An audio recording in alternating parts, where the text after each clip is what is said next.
Bem-vindos ao Centro Espírita Nosso Lar, Casas André Luiz.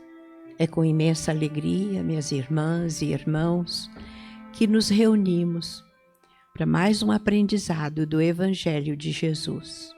Bem-vindos também os nossos companheiros que nos assistem pelas redes sociais. E chegou o momento de fazer a nossa prece, como é de costume. Todas as nossas tarefas, fazemos uma prece. Vamos nos acomodando ainda mais, nos desligando de toda e qualquer preocupação, nos ligando com os benfeitores que de há muito aqui estão e mentalizando o nosso exemplo maior de amor, de bondade, de perfeição, que é o Mestre Jesus. Vamos imaginando a figura do Mestre daquele jeito que estamos acostumados e nos colocando à disposição dessas equipes do bem que de há muito aqui estão. Pedimos, Senhor, que possamos ser úteis, participativos, dentro das nossas possibilidades. O nosso desejo de servir é imenso.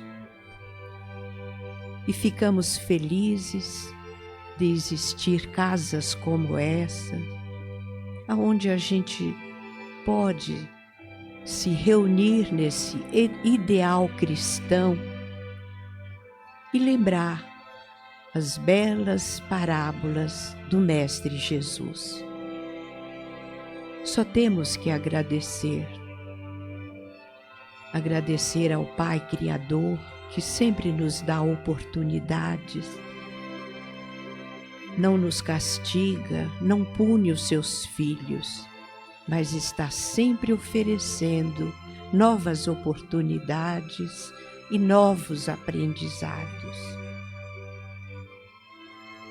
E assim, queridos irmãos, nós vamos nesse instante pedindo permissão para dar por iniciada a nossa reunião espiritual. Aqui conosco está a nossa irmã Roseli, que vai expor um tema do Evangelho segundo o Espiritismo, que é Bem-aventurados pobres de espírito. Está no capítulo 7. Boa sorte, Roseli. Muito obrigado.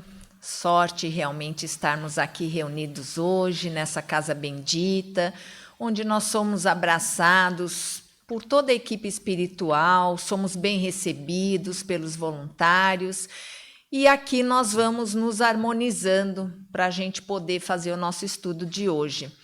E os pobres de espírito é o primeiro das 9 bem-aventuranças daquele famoso Sermão da Montanha que Jesus proferiu. E ele está descrito no Evangelho de Mateus.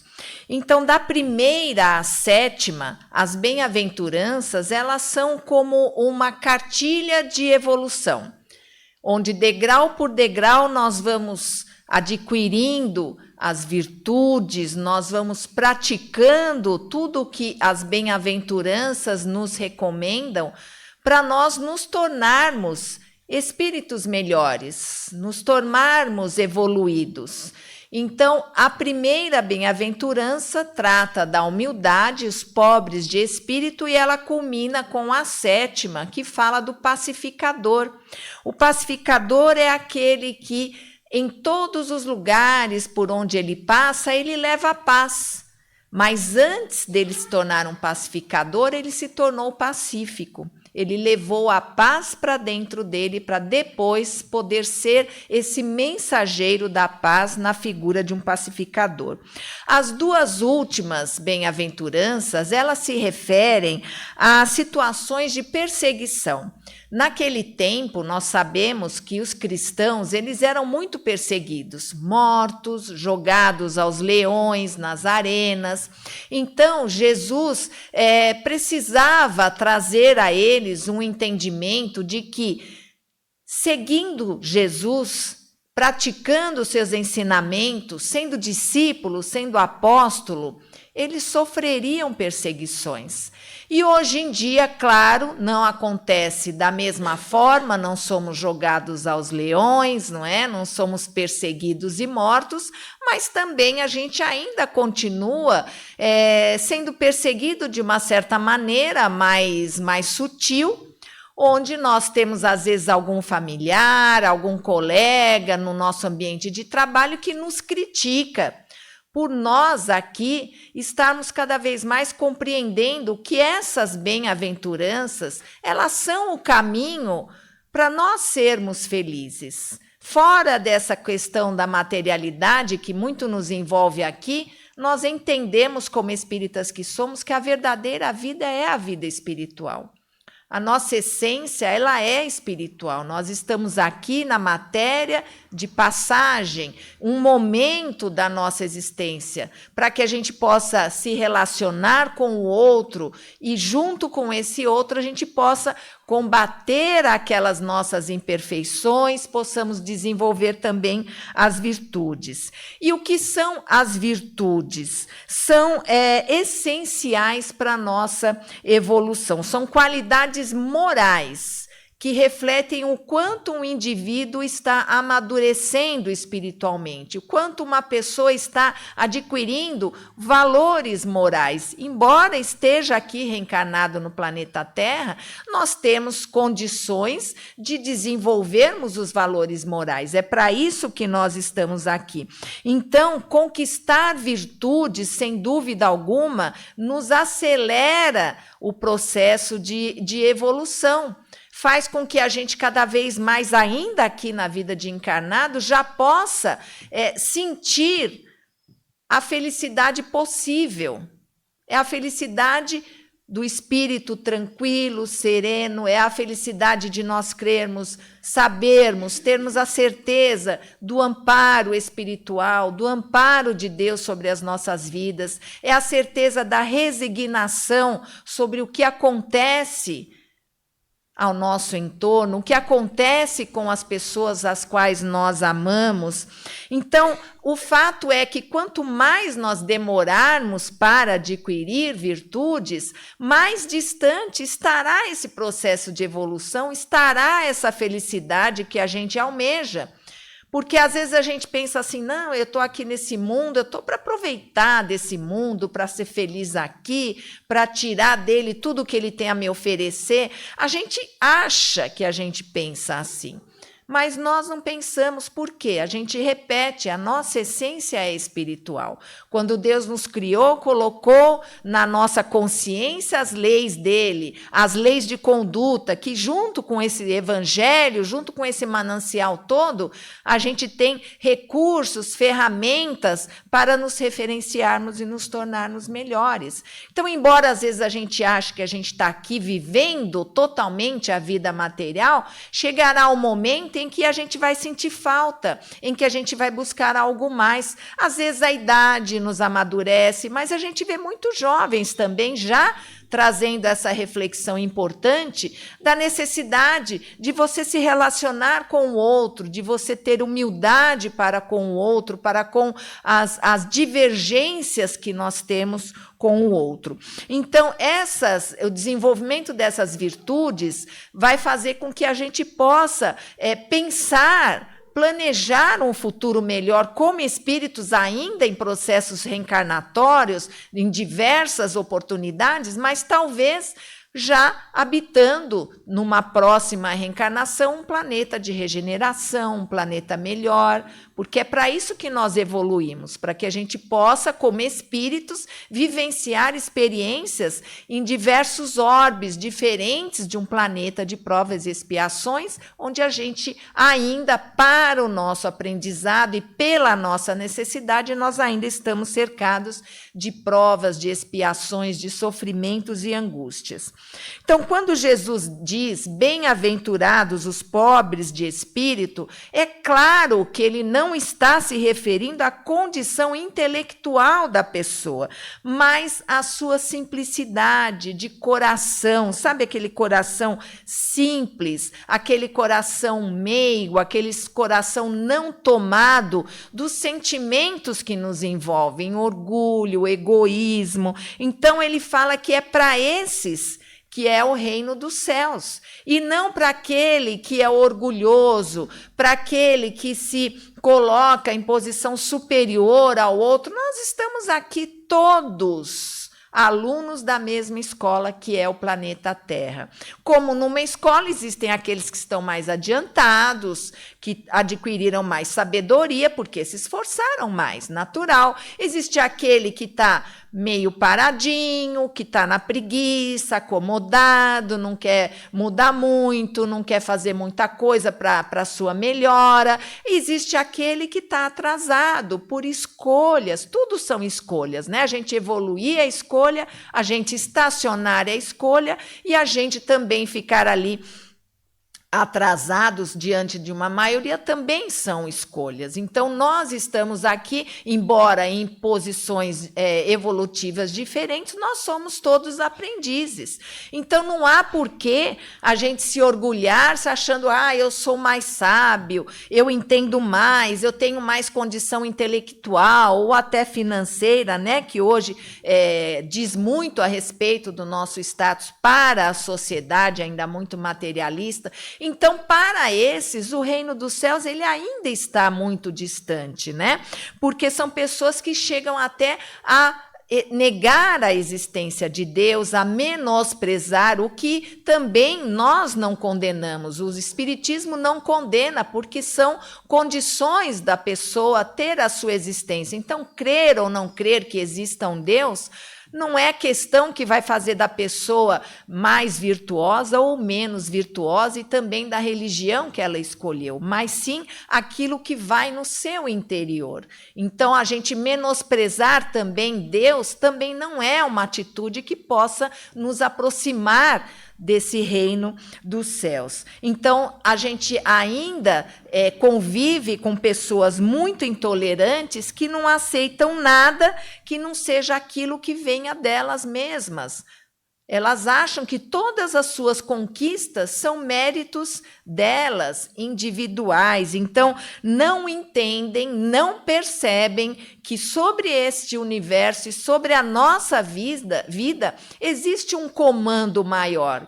Às vezes achamos que não é Deus, mas é uma energia cósmica, é uma energia que nos envolve. Para quem acredita em Deus, é Deus o Criador. Mas o fato é que esse universo perfeito como ele é, embora a gente viva em meio a imperfeições, ele tem um comando superior. E Deus é esse comandante do universo. E ele age, e ele trabalha sobre a vida de cada um de nós para que possamos ter oportunidades iguais de nos melhorarmos. Então, não é que o conhecimento de Deus esteja fora do alcance dessas pessoas muito orgulhosas, né, muito soberbas, mas é o orgulho.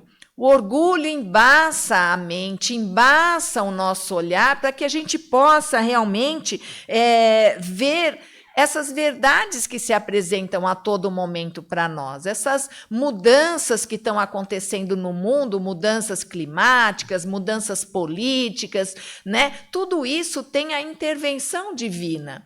E às vezes a gente acha, mas está muito ruim essa intervenção, né? Nosso livre-arbítrio. Então, para Deus, o nosso livre-arbítrio é sagrado, a nossa liberdade, porque é com as nossas escolhas que a gente aprende. Só que se a gente é muito orgulhoso, a gente acha que não precisa aprender mais nada, né? Para que eu vou aprender? Eu já sei tudo. Não, aquela pessoa que está ali falando, ela não sabe nada, eu já sei tudo. Eu estudei a codificação inteirinha, de trás para frente, já sei tudo. Mas a gente está aqui sempre na oportunidade de aprender. Então é triste o espírito que é orgulhoso, porque vai chegar aquele momento em que ele vai ser forçado a perceber essa verdade que sempre existiu e ele não enxergou. Em virtude desse seu orgulho. Então, por orgulho, ele se recusou a ver. E a sua decepção, ela será grande. E aí, o que acontece? Aí nós vamos estar sujeitos à justiça e à sabedoria de Deus. Não que ele vá nos condenar, como a nossa amiga disse. Deus não condena, Deus não julga, Deus não castiga. Mas a nossa própria consciência nos leva à necessidade de nós resgatarmos nossos equívocos. E aquele que é orgulhoso, aquele que se vê maior do que o outro, ele está em equívoco e chegará um momento em que ele será forçado a ter que buscar essas verdades que, no entanto, sempre estiveram ao lado dele. Então, é dos humildes e simples de coração que é o reino de Deus, afirma Jesus. É dos ignorantes, no sentido de nós não termos orgulho, de nós não termos o egoísmo, né? Então, é dos ignorantes em lugar daquele que acha, se vê como sábio, que crê mais em si do que em Deus. Então, o ignorante, entre aspas, né, como a codificação, a própria doutrina se refere, é aquela pessoa que ela não tem esse conhecimento no sentido de se achar que sabe mais do que o outro, enquanto o sábio não sabe.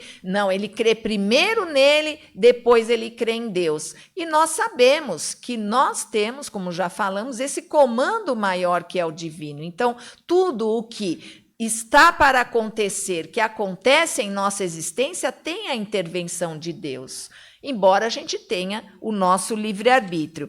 Então, é a virtude de ser humilde que abre os caminhos para nos aproximarmos do Criador, porque é ela que faz com que a gente entenda que tem coisas na nossa existência que a gente não pode controlar, tem coisas que a gente não pode direcionar sozinhos, né? Então a gente precisa o quê? Através da humildade, que são os puros de coração, nós nos resignarmos aos desígnios de Deus.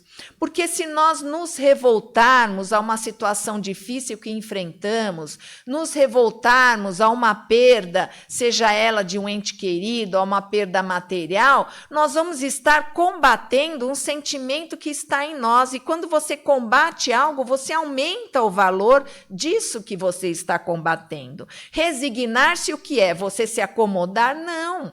É você aceitar aquele momento. Mas é você estar ali no silêncio, na sua intimidade, você estar ali pensando numa solução possível para sair dessa situação difícil, para enfrentar aquele revés que veio na sua vida. Então, aquele que se eleva, primeiro ele será rebaixado, porque ele é orgulhoso, ele não reconhece as suas limitações, enquanto que o ignorante, como nós já falamos, ele reconhece que tem limitações, que tem muito a aprender. O orgulhoso não. Ele tem mais dificuldade de encontrar o caminho, mas ele também vai ter a sua chance, só vai ter a sua chance num outro momento, quando ele se dispuser a aceitar, a se resignar de que exista esse comando maior. E aí ele vai se mostrar a Deus como um indivíduo, um espírito detentor da humildade, puro de coração. Então, nos itens recomendados para estudo, está a passagem em que Salomé, a gente já deve ter ouvido, a maioria ouvido falar dessa história, né? Salomé, que era esposa de Zebedeu, mãe de Tiago e de João, que são dois apóstolos do Cristo. Então, ela se aproxima de Jesus, diz lá o evangelho que ela se ajoelha e ela pede a Jesus, né? Ela pede que os dois filhos dela tivessem um destaque, no reino, né? No reino de Jesus, no reino de Deus, no reino dos céus, como a gente acha melhor falar. Então, mais especificamente, ela pediu que um fosse assentado à direita de Jesus, o outro à esquerda. É simples, né? Pedidinho assim, fácil. Aí Jesus não precisava muito, né? Ele já percebeu, ele falou, olha aí, 171 aí querendo, né? Tá querendo aí me ganhar na conversa. Então ela percebeu o quê? Ela percebeu que a Salomé, ela queria o quê? Ela queria que a família dela tivesse um destaque, não só no reino espiritual, né, que ainda estava sendo aberto ao conhecimento da maioria dos cristãos, mas ali na vivência ali que Jesus estava presente, Jesus que tinha muitos seguidores e que estava se destacando entre os nobres, inclusive, né? Mas ela queria que a família dela tivesse também esse destaque. Aí Jesus, dentro da sua sutileza de sempre, né? Ele falou, olha, a grandeza que o poder exprime no meu reino, e ele não falava meu reino por orgulho, ele falava meu reino, aquelas pessoas que seguem o meu objetivo, o meu estilo, as linhas de pensamento do nosso Criador, né? Então não está associada a um poder terreno, a um status social, mas sim a capacidade de cada um de servir. Então Jesus, ele se colocou, ele falou, eu não vim para ser servido, mas eu vim para servir.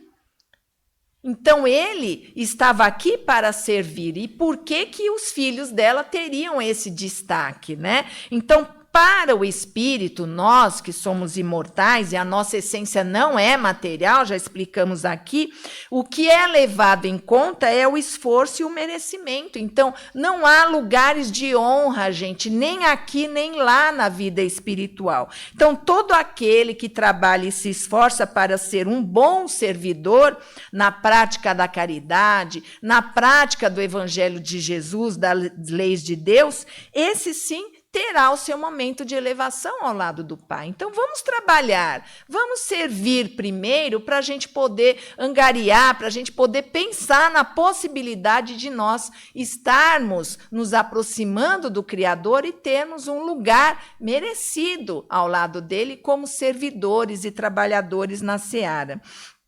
Então, Jesus disse a Salomé e seus filhos que eles não sabiam o que os aguardava. Será que eles iam beber do cálice que Jesus beberia? Porque ele já sabia do futuro dele, já sabia que ia ser dedurado, já sabia que ia ser condenado, crucificado, ele já tinha ideia, já veio preparado para isso. Aí falou, será que eles vão estar junto comigo nessa empreitada, nesse sofrimento todo que eu vou ter? Aí eles falaram, sim, nós estaremos. Mas aí Jesus deu outro ensinamento, e ele falou assim, olha, os lugares à esquerda e à direita do Pai não são meus para que eu os conceda. Quem vai conceder será o Pai, o próprio Pai, diante das obras de cada um de nós.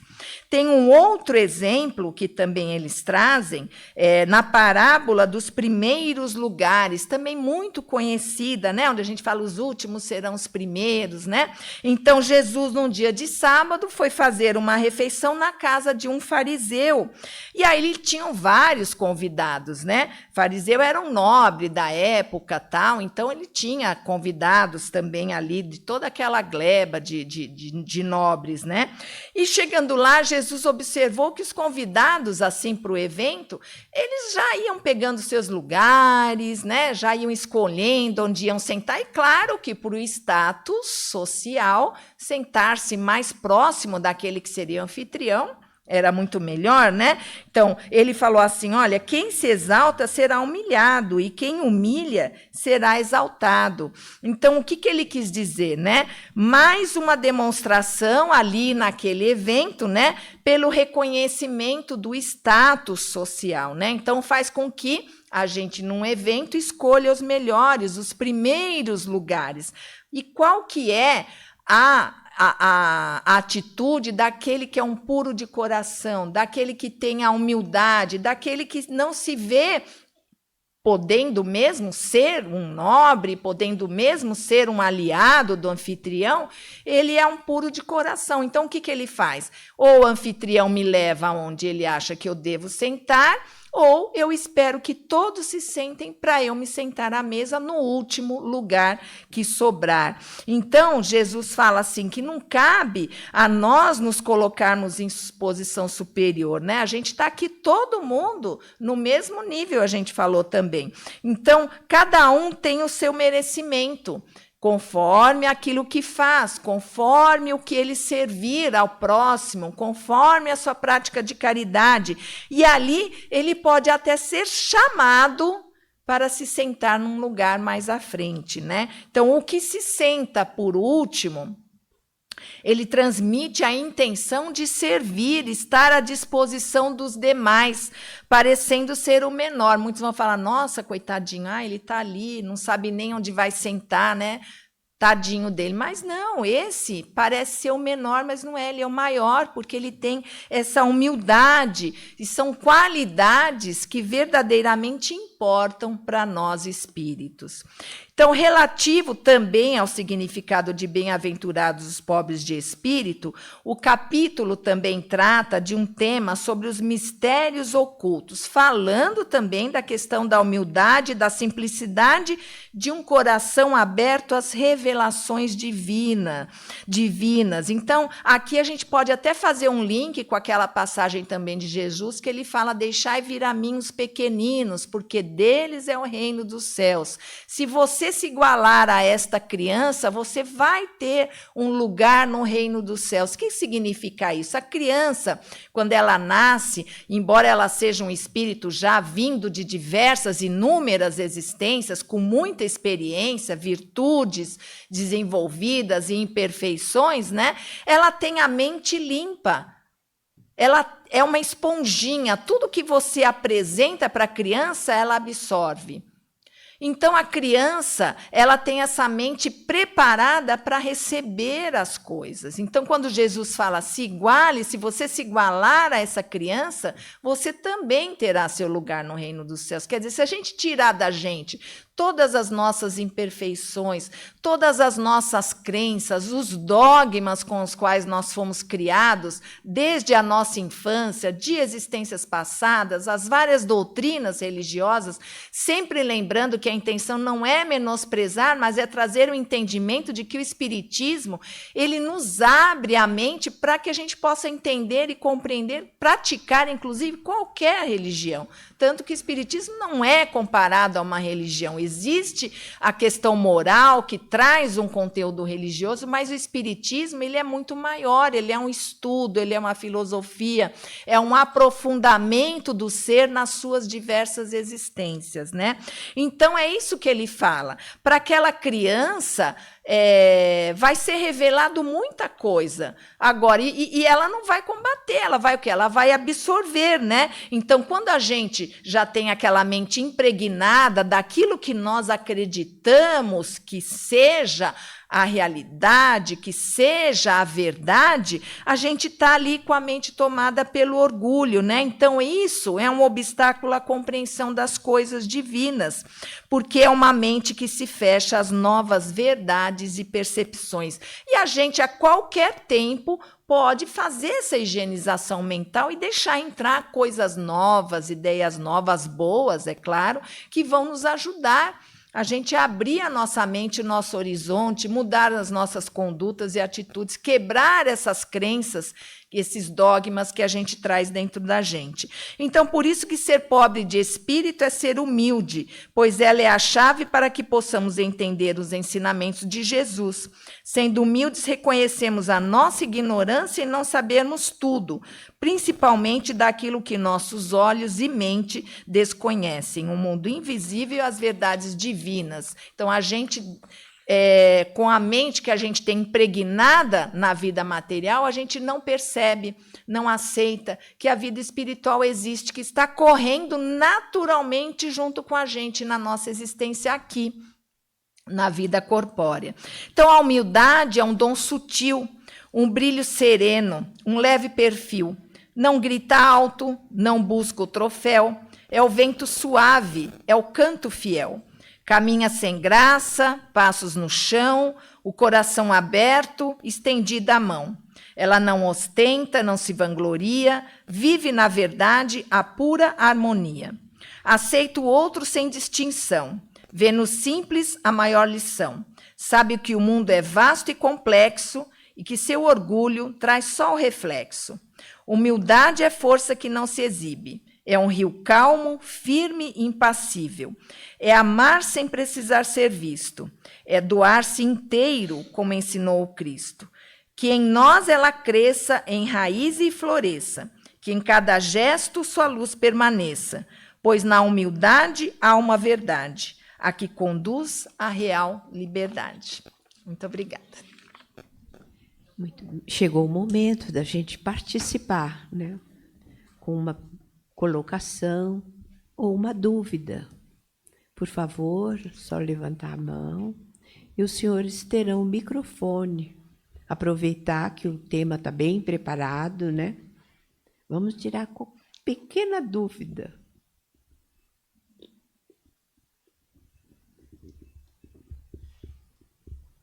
Puxa vida, ninguém pergunta. Não posso responder nada, me preparei tanto. Decorei tudo, Esse ninguém fala aí, nada, né? ninguém pergunta. Eu tenho uma pergunta, mas eu acho que o dirigente não pode perguntar, né? Pode? Pode? Ah, pronto, olha só, tá vendo? Às vezes a gente tem que chamar, né? Chamar a pessoa. Vamos lá, gente. Boa tarde. Boa Roseli, tarde. tudo bem? Tudo ótimo. Minha dúvida é claro que é bem pessoal, mas assim,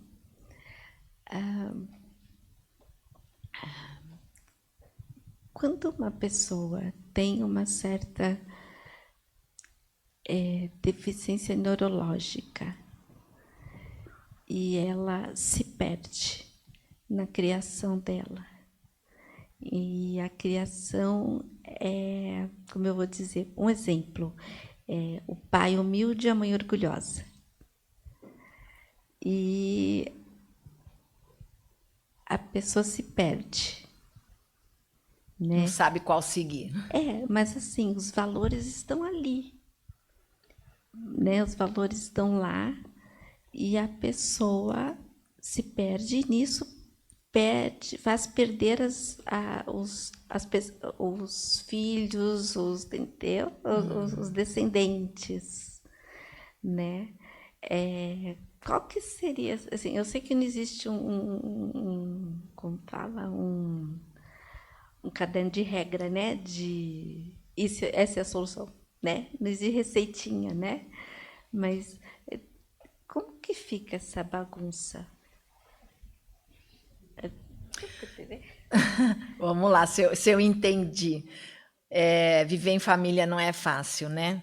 Não é fácil porque a gente é um ceder constante. Aquele, como a gente estava falando aqui, quando a gente é muito orgulhoso, a gente não quer ceder, né? Aí a gente fica lá sendo turrão naquilo que a gente acha que é o certo ou achando que nós estamos certos, né? Então, é uma convivência realmente muito difícil. Mas é isso que você falou. Quando você falou, a gente tem os nossos valores, então é isso que é importante, sabe? A gente não esquecer disso. A gente tem os valores que a gente adquiriu aqui, na nossa existência atual, e a gente tem os valores que a gente trouxe da vida passada. Embora a gente não lembre, eles não aflorem de uma forma muito nítida para nós, a gente tem que estar, sabe, com o coração puro, a mente aberta, porque quando a gente se fecha e a gente se deixa envolver só pela materialidade, pelas relações que são muito baseadas na materialidade, a gente não permite perceber esses insights que a espiritualidade dá para a gente a todo momento, sabe? Eles nos dão ideias. Então, se a gente está com a mente fechada a receber isso, se a gente está com a mente fechada a perceber a intervenção, nós temos o nosso anjo guardião, nós temos o nosso mentor, nós temos os nossos antepassados que nos amam, e todos eles estão trabalhando para o nosso melhor, para o nosso bem. Então, é abrir o nosso coração, né? Parece que essa pessoa está numa dúvida cruel de como agir. Abre o coração a Deus, faça sua prece, peça, chore, né? Pergunte, abra o seu coração realmente para que você possa receber e estar atenta. Né? Então, abre o coração e deixa a sensibilidade fluir, deixa toda essa percepção desse mundo espiritual que está à nossa volta, convivendo junto com a gente, tentando nos ajudar. Tem os que também tentam prejudicar, mas a gente vai estar aberto a quê? Aqueles que vão nos ajudar. Então, a prece é um recurso maravilhoso quando a gente não sabe o que fazer. Porque não adianta, sabe, realmente a gente às vezes dá opinião, porque é uma questão muito individual, a gente não sabe a história do porquê que essa família se perdeu tanto, né? Mas o Deus sabe, e se você abrir seu coração a Ele, Ele vai te dar resposta, e a gente precisa estar atento. Nenhuma prece, nenhum coração magoado, nenhum coração entristecido fica abandonado. Então, quando a gente abre o coração e fala assim, Deus, me ajuda, Deus, me dá uma luz, eu estou precisando, eu não sei o que fazer, com sinceridade, com o coração aberto, Ele vai responder para a gente. Só que a gente tem que ficar atento, porque às vezes vem das formas mais inusitadas, né? Uma vez eu estava precisando tomar uma decisão, não sabia o que fazer, abri lá a rede social quando eu vi uma frase. E aqui, como eu estava já desperta, a frase me falou, nossa, mas é isso aqui que eu tenho que fazer. Entendeu? Então, a gente tem que estar aberto a vir de todos os lados, porque a espiritualidade, ela não é atrasada tecnologicamente, ela usa até a tecnologia para chegar perto da gente, para se aproximar da gente. A gente é que fecha, como a gente falou aqui, se você tem a mente fechada, você não consegue realmente perceber essa maravilha que é o amparo espiritual, que é essa vida espiritual em constante auxílio para nós. Tá bom? Muito obrigada, Roseli. Se alguém ficou com alguma dúvida no final da reunião, a Roseli vai estar aqui, é só vir até a mesa. Muito Parabéns obrigada. pela linda palestra, viu? Nos enriqueceu. Muito obrigada, é um prazer sempre estar aqui com vocês nessa casa e podendo fazer essa tarefa. Eu agradeço muito. Até um próximo encontro. Então, chegou o momento das nossas vibrações. Aproveitar o tema, que é fácil falar, mas é difícil ser humilde, viu? Então, nós vamos pedir isso, humildade, que às vezes a gente pensa que é e não é, né? Permita, Senhor, que possamos combater o nosso orgulho e egoísmo, que possamos ser um bom exemplo. Vamos vibrando principalmente para os poderosos, que às vezes têm manias de grandeza, e tudo fica aqui. Vamos vibrando pelo nosso planeta, para que saibamos cuidar bem do nosso planeta, não destruindo e sempre com pensamentos positivos, pensamentos de amor, para que saiamos da expiação e prova e possamos ser um mundo regenerado. Vibrando pelos lares, para que exista amor, dedicação e o culto do Evangelho. E também pelos nossos irmãos que temporariamente estão descompensados na saúde, vibrando por aqueles que estão em hospitais ou em seus próprios lares. Para a espiritualidade não existe distância. Pedimos a ajuda para todos eles. Graças a Deus. Nós só temos que agradecer por essa oportunidade bendita que temos de ocupar o nosso tempo de uma maneira tão produtiva. Agradecemos os companheiros da espiritualidade que aqui estão, nos inspirando, nos sustentando. Muita gratidão, Senhor. E vamos assim pedindo permissão para encerrar a nossa reunião da tarde, antes chamando a nossa companheira para a direção do passe, a Carla. O passe é o momento em que se direciona a emissão de fluidos para envolver a todos no mesmo ambiente, com auxílio da espiritualidade e dos companheiros passistas, na emissão do passe espiritual magnético. A espiritualidade conhecedora de nossas necessidades nos amparam individualmente. Boa tarde a todos. Peço a gentileza aos trabalhadores para se posicionarem.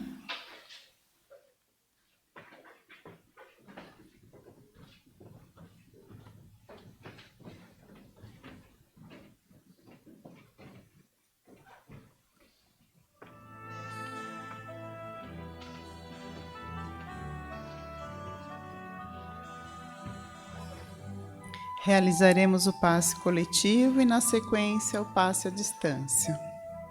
Pedimos a todos os aqui presentes, bem como aqueles que nos acompanham pelas redes sociais, que juntos possamos elevar os nossos pensamentos ao Pai, permitindo que Ele nos envolva amorosamente para que possamos receber todas as bênçãos que necessitamos e buscamos.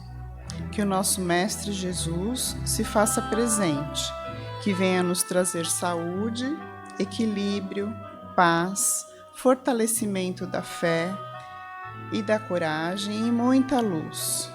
Harmonizados, confiantes e serenos, vamos a Jesus.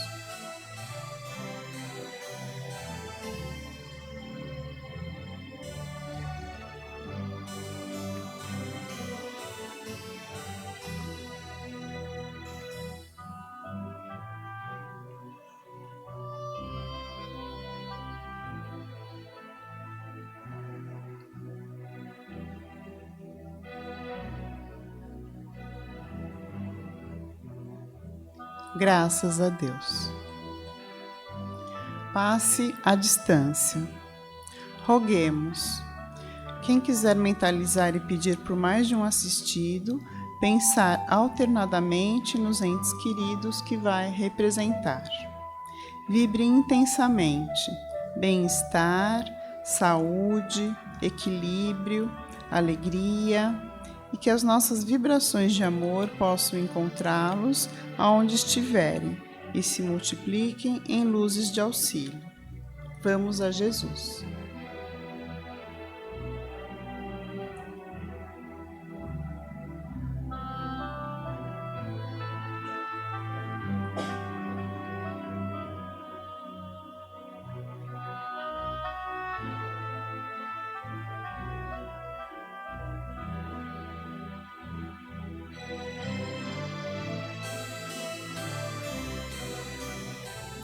Agradecidos a Deus, Pai misericordioso, esperando retornar na próxima semana para seguir com o tratamento. Que assim seja. Agradecimento aos nossos trabalhadores da tarde. Agradecemos a companheira Carla, os passistas, e eu gostaria de falar o tema da próxima semana, para aqueles que gostam de preparar. O título é Luto, Deixe-me Partir. E o livro é Partidas e Chegadas, autora Tânia Fernandes de Carvalho. Nossos recadinhos hoje são bem pouquinhos, viu? Chegou aquela época do ano que você, sua família, amigos podem contribuir com um Natal especial para pessoas muito especiais. com a sua doação, os mais de 520 pacientes atendidos na unidade de longa permanência poderão receber presente de Natal.